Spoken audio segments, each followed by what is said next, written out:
palengke sa San Roque, Cobia Universidad. Ang una-una po namin kuhanin ay sayonan.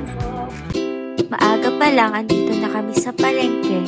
Mas gusto namin na dito mamili kasi sariwa ang mga gulay.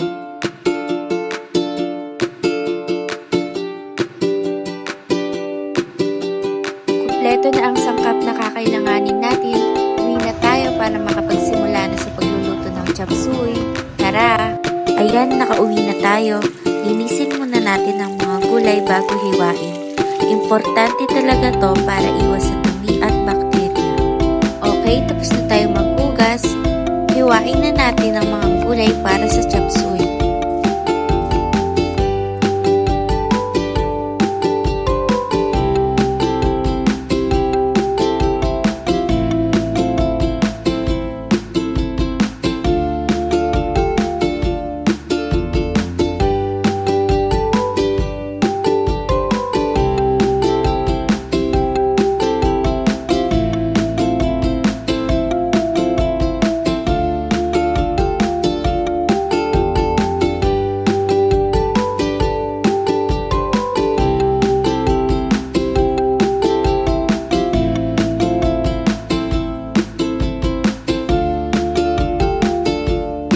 Natapos nang nahiwa lahat ng gulay, pero bago tayo magsimula magluto, linisin natin ulit sila, baka kasi may natirang dumi o maliliit na insect, kaya mas mabuti ng sigurado.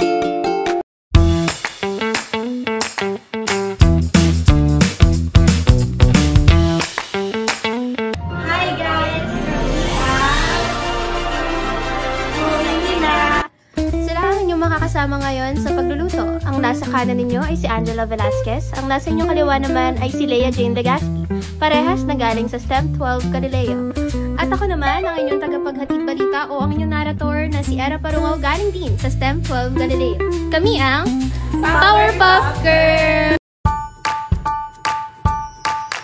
Okay, malinis na ang lahat at mahanda na rin ang mga sangkap. Kaya simulan na natin ang pagluluto.